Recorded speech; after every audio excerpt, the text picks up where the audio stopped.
Hi, I'm Bybreen and welcome back to another episode of Soul Stirring Astrology, where I give you my textured take on the world of astrology.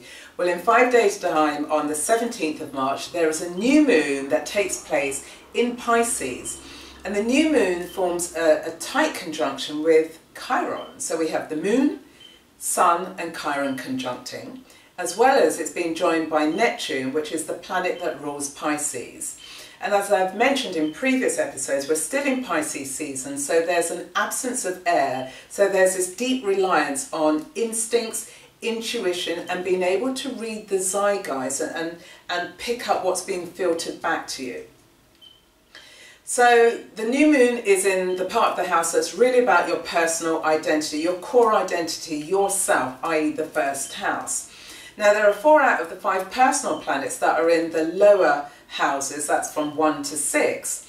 In the second house we have Venus forming a conjunction with Mercury, and it's also being joined by Uranus. So the concentration of the energy, the essence is about you being introspective, because we're dealing with the first and second house issues. So, you know, is it a case of re-examining your core identity? Now it's surrounded by water and its sensitivities. It's about compassion, but it's also where you might be disappearing or dissipating aspects of your character because you're acquiescing to other people's needs and desires and wounds and taking care of them instead of taking care of yourself. Because of this element of introspection, there's a tension that takes place because all of the planets in the first and second houses are being met, one a challenge, the other supportively, by Mars and Jupiter. So Mars forms a square to the conjunction of the Sun, Moon and Chiron in Pisces, and it's also trining Uranus in the second house. And then we have Jupiter, which is forming a trine to all of the planets bar Neptune in the first house. So we've got a tension between assertion and being very clear and decisive through to healing. So let's deal with the first house. So with the first house, we've got Chiron there. So Chiron is suggesting that there could be a re-emergence of a wound that you haven't healed as yet, or there's a way that you might be hurting and wounding your core identity. That could be you doing it because we've got this square, which is an inner tension, or it's because you're ceding your power to someone else or an authority figure, and in that you are then being wounded. So with the Mars squaring these 3 planets, Sun, Moon and Chiron, there's a call for you to be assertive about your new identity, because the Sun has come round and the new moon has come round to your first house. It's about you re-establishing your identity, and the identity that's being called for is one where the inner boundaries are dissipating on some level. Because there's a sense of wanting to take care of other people. It's in compassionate Pisces after all, which is the sign of the collective.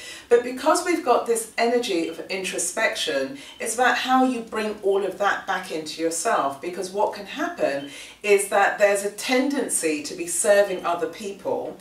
It's great to be in service, but not to the detriment of yourself. And this is where the self-wounding can take place, because there's an avoidance about what it is that your life is calling for. You're escaping that mission and tending to everyone else. Also with Neptune there, Neptune can be seen in the way whereby, where are you deceiving yourself? Or where is it that you potentially are being deceived by others? And the deception, the self-deception I should say, is where you are ignoring what it is that your life is calling for. So there's a sense of you're going with the flow that satisfies other people, but the deception is it may be in conflict with who you are, and that's why Mars is challenging. And so Mars is the natural ruler of the first house, so it's in a very powerful position when it comes into contact with these 3 personal planets. And then you've got this deceptive energy potentially when you are denying this new identity that's trying to emerge from you. But it's softened, and it's softened because Jupiter is in, it's retrograde and it's in Scorpio, and it's forming a trine to the Sun, Moon and Chiron. And so Jupiter is the co-ruler of Pisces, and so here it's giving you this very grand sense of energy. It's pouring energy in your life for you to gain courage, but also to bring back your vitality, to have faith in who you are, to truly have faith, so that you can maintain this sense of magnificence that's being called. Because, you know, Jupiter in Pisces, as I said, is a co-ruler, so it's in a powerful position. So it's calling for you to trust. Trust this new identity that's trying to emerge, but you've got to let go of your self-deception in order for it to emerge. Otherwise, there's going to be this tension between creating this new identity and managing the old, and or destroying yourself and other people. And the reason why I say this is because where you've got planets submerged in water and it's being met by Mars, which is very challenging, there's a sense that you might respond in a passive-aggressive way. So you're going around the issue, or, you know, you're holding on to these angry, unconscious feelings. And so there's this sense of, there's a dialogue that I'll show them. But actually, if you've got that dialogue going on in your mind, here's the deception again, because it's not a case of you showing them, it's about you showing yourself, and what your soul is calling for you is for this cleansing, this purification to take place, so that your new identity can be formed.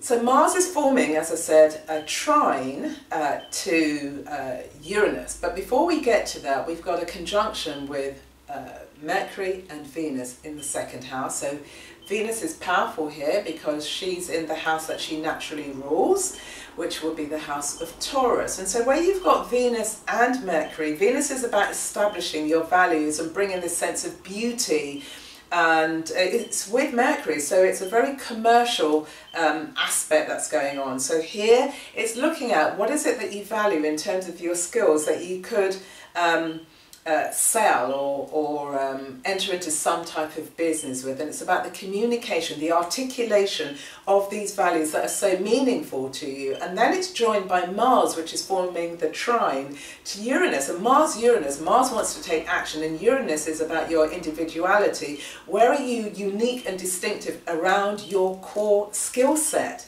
And how can you bring those things together, because it's a trine, in order to create something that's innovative, that you can share with the world. And that's important because we've got Venus conjunct Mercury, which is about commerce, and it's forming a trine with the North Node in Leo. So it's really calling on you, once you've identified what your values are, what's meaningful to you in terms of what gives you emotional security, financial security, or psychological security. Once you've anchored that, you can then share it with the world, because the world is waiting for you to shine.